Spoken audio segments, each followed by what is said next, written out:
Hello বন্ধুরা, আশা করি সকালে ভালো আছেন। নিরামিষ ফুলকপির একটা রেসিপি নিয়ে এসে হাজির হয়েছি। এই বিশেষ উপকরণটা যদি দেন না, তাহলে গ্যারেন্টি দিয়ে বলছি মাছ মাংস ফেলে কিন্তু এই নিরামিষ ফুলকপির রেসিপি সবাই খেতে চাইবে। এই রেসিপিটা হলে না মাছ মাংস খাওয়ার কথা মনেও আসবে না। বারে বারে সবাই কিন্তু আপনাকে এটা বানানোর জন্য রিকোয়েস্ট করবে, এতটাই টেস্টি হয়েছে। চলুন তাহলে আজকে বানিয়ে ফেলি। আমি এখানে একটা মাঝারি সাইজের ফুলকপি নিয়ে নিয়েছি। ফুলকপির ডাঁটার অংশটা আমি কেটে বাদ দিয়ে দিচ্ছি। ফুলকপিটাকে ভালো করে কেটে নেব। একটু ডুমো ডুমো করে কেটে নিচ্ছি।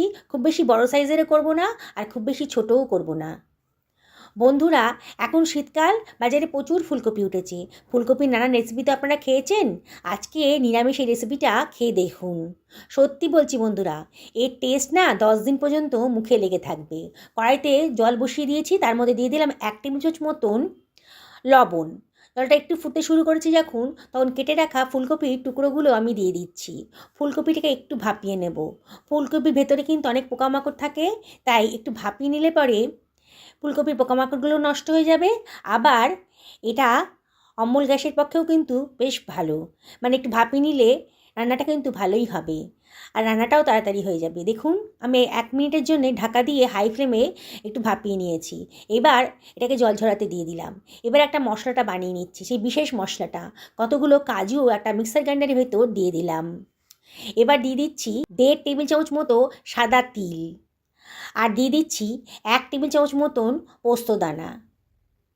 দারুণ টেস্টি হবে। এবারে এর ভেতরে আমি দিয়ে দেবো 1/4 টেবিল চামচ মতন লবণ। লবণটা দিয়ে দিলাম গ্রাইন্ডিং করতে সুবিধা হয় বলে। আর দিয়ে দিচ্ছি 1.5 টেবিল চামচ মতো গুঁড়ো দুধ। 5 টাকার যে গুঁড়ো দুধের প্যাকেটটা পাওয়া যায় না, ওটা দিলেই হবে। এবার এটাকে আমি গ্রাইন্ড করে নিয়েছি। খুব ভালো করে গ্রাইন্ড করে নিতে হবে। এইবারে আমি দিয়ে দিচ্ছি 2 টেবিল চামচ মতো জল। আবারও গ্রাইন্ড করে নিচ্ছি। দেখুন, কত সুন্দর একটা স্মুথ পেস্ট তৈরি হয়ে গেছে।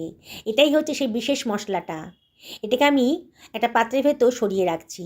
ওই গ্রাইন্ডারের ভেতর দিয়ে দিচ্ছি 1.5 ইঞ্চি পরিমাণ আদা কুচি। একটা টমেটোকে কুচি করে রেখেছিলাম, সেটাও দিয়ে দিলাম।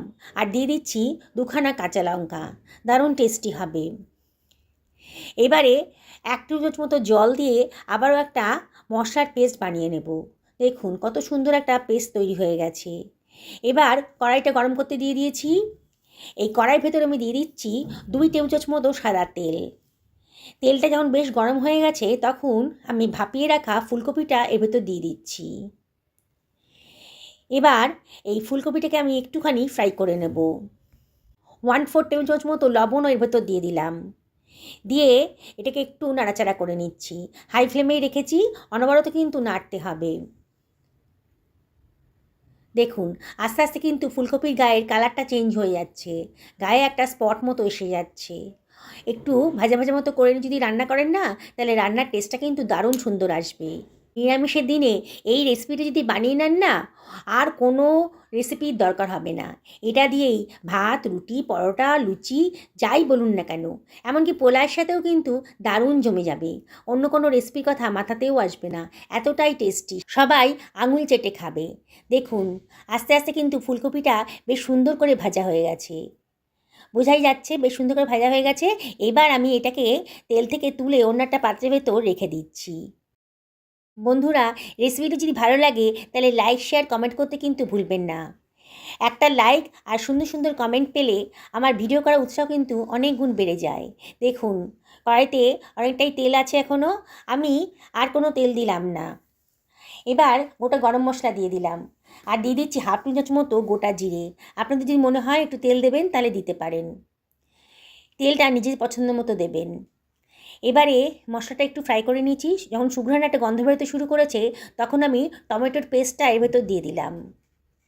দিয়ে গ্রাইন্ডারটা ধুয়ে অল্প জলও এর ভেতর দিয়ে দিচ্ছি। দিয়ে এবার এটাকে আমি ভালো করে কষিয়ে নেব। অনবরত কিন্তু নাড়তে হবে। নেড়ে নেড়ে মশলাটাকে খুব ভালো করে কষিয়ে নেব। বন্ধুরা, রেসিপিটা বানানো কিন্তু একেবারেই সোজা। একবার দেখলে কিন্তু বানিয়ে নিতে পারবেন। আর একবার যদি বানিয়ে খান না বন্ধুরা, বারে বারে বানিয়ে খেতে ইচ্ছা করবে। এবার দিয়ে দিলাম 1/2 টেবিল চামচ মতো লবণ। লবণটা একটু বুঝে শুনে দেবেন। আগেও কিন্তু ফুলকপি ভাপানোর সময় আমি লবণ দিয়ে দিয়েছিলাম। এবার দিয়ে দিচ্ছি 1 টেবিল চামচ মতো ধনের গুঁড়ো, 1/2 টেবিল চামচ মতো জিরের গুঁড়ো, আর দিয়ে দিচ্ছি 1/4 টেবিল চামচ মতন হলুদের গুঁড়ো। এখানে মানে এই রান্নাটাতে হলুদের গুঁড়োর পরিমাণটা একটু কমই লাগবে। আর দিয়ে দিচ্ছি 1/4 টেবিল চামচ মতো লঙ্কার গুঁড়ো। রান্নাটা খুব একটা ঝাল হবে না, তাও সব কিছু এবার ভালো করে মিশিয়ে নিলাম। যদি আরও কম ঝাল পছন্দ করেন তাহলে লঙ্কার পরিমাণটা কমিয়ে দেবেন। দিয়ে মশলাটাকে খুব ভালো করে কষিয়ে নিচ্ছি। দেখুন আস্তে আস্তে কিন্তু মশলার গা থেকে তেল বেরোতে শুরু করে দিয়েছে। এইবারে 2 টেবিল চামচ মতো দই আমি ভালো করে ফেটিয়ে রেখেছিলাম। গ্যাসের ফ্লেমটা একেবারে লোতে রেখে ফেটানো দইটা দিয়ে দিলাম, আর বাটি ধুয়ে একটু জলও এর ভেতর দিয়ে দিচ্ছি। দিয়ে আবারও সব কিছু খুব ভালো করে মিশিয়ে নিচ্ছি। খুব ভালো করে মশলাটা কষিয়ে নেব। দেখুন বন্ধুরা, আস্তে আস্তে কিন্তু আবারও মশলার গা থেকে তেল বেরোতে শুরু করেছে। আমি এখানে 1/2 টেবিল চামচ মতো চিনি দিয়ে দিলাম। চিনিটা দিলে পরে রান্নার টেস্টটা কিন্তু দারুণ আসবে, তবে অপশনাল, পছন্দ না হলে বাদ দিয়ে দেবেন। দেখুন মশলা থেকে আবারও তেল বেরোতে শুরু করে দিয়েছে, মানে মশলাটা আমার কষানো হয়ে গেছে। এবার ভেজে রাখা ফুলকপিটা আমি এর ভেতর দিয়ে দিচ্ছি, দিয়ে সব কিছু খুব ভালো করে মিশিয়ে নিচ্ছি। আপনারা আগে নিরামিষ ফুলকপির রেসিপিতে অনেক খেয়েছেন। একদিন রিকোয়েস্ট করি কি আমার মতো করে বানিয়ে খান। যে বিশেষ উপকরণটা আমি দিয়েছি এইভাবে বানিয়ে খান, দেখবেন অসাধারণ টেস্টি। যাকে খাবেন সে কিন্তু বারে বারে বানানোর জন্য রিকোয়েস্ট করবে। এর স্বাদ ভুলতেই পারবেন না। এবার আমি ছোটো বাটির 1 বাটি পরিমাণ গরম জলের ভেতর দিয়ে দিলাম, দিয়ে আবারও সব কিছু ভালো করে মিশিয়ে নিচ্ছি। এটা বানাতে কিন্তু 10 মিনিটের বেশি টাইম লাগবে না। এতটাই টেস্টি আর এতটা তাড়াতাড়ি রান্না হয়ে যাবে। ভাবতেই পারবেন না যে এত সুন্দর একটা রেসিপি এত তাড়াতাড়ি রান্না হতে পারে। এবার ঢাকা দিয়ে মিনিট 2-3 আমি রান্না করে নেব, মিডিয়াম টু হাই ফ্লেমে। মিনিট 3 বাদে দেখুন কপিটাগুলো কিন্তু অনেকটাই নরম হয়ে গেছে, দেখেই মনে হচ্ছে। এইবার আমি দিয়ে দিচ্ছি সেই বিশেষ উপকরণটা, যেটা দেওয়ার ফলে কিন্তু এই ফুলকপির টেস্টটা 100 গুণ বেড়ে যাবে। বন্ধুরা, আবারও রিকোয়েস্ট করব, একদিন আমার মতন করে এই বিশেষ উপকরণটা দিয়ে বানিয়ে খান। দেখবেন সবাই আঙুল চেটে খাচ্ছে, এতটাই টেস্টি হয়েছে। সব কিছু খুব ভালো করে মিশিয়ে নিলাম। এবারে আমি দিয়ে দিচ্ছি 1/4 টেবিল চামচ মতো গরম মশলার গুঁড়ো, আর এর ভেতর আমি দিয়ে দিচ্ছি একটুখানি কসুরি মেথি, হাতে ডলে দিয়ে দিলাম। দিয়ে আবারও সব কিছু ভালো করে মিশিয়ে নেব। আর তার মধ্যে আমি দিয়ে দিচ্ছি 1 টেবিল চামচ পরিমাণ গাওয়া ঘি। ঘিটা দিলে পরে দারুণ টেস্টও আসবে আর খুব একটা সুগন্ধও বেরোবে। এত সুন্দর গন্ধ বেরোতে শুরু করেছে না বন্ধুরা, দারুণ লোভনীয় হয়েছে, দেখেই কিন্তু খেতে ইচ্ছা করবে। এই রেসিপিটা আপনারা লুচি, রুটি, পরোটা সবের সাথেই কিন্তু খেতে পারেন। পোলার সাথে কিন্তু দারুণ লাগবে। কতগুলো কাঁচা পাকা লঙ্কা দিয়ে দিলাম। যারা একটু ঝাল পছন্দ করেন তারা লঙ্কাটা দিয়ে খেতে পারবেন। মিনিট 2 এটাকে লো ফ্লেমে রান্না করে নিয়েছি। দেখুন 2 মিনিট বাদে আমার কিন্তু একেবারে রেডি হয়ে গেছে। কি দেখে বানাতে ইচ্ছে করছে তো? বাড়িতে ফুলকপি তো এখন সবারই আছে, আজকেই বানিয়ে ফেলুন না এই দারুণ স্বাদের রেসিপিটা। খেয়ে কিন্তু সবাই বলবে আগে কেন এই রেসিপিটা আপনি বানাননি, এতটাই টেস্টি হয়েছে। আমি একটা সার্ভিং প্লেটের মধ্যে এটাকে সার্ভ করে দিচ্ছি।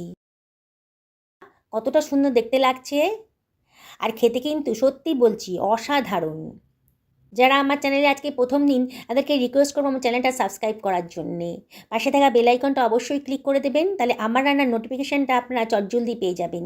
যারা ফেসবুক থেকে দেখছেন তাদেরকে রিকোয়েস্ট করব আমার পেজটা ফলো করার জন্যে। দেখুন কত সুন্দর দেখতে লাগছে।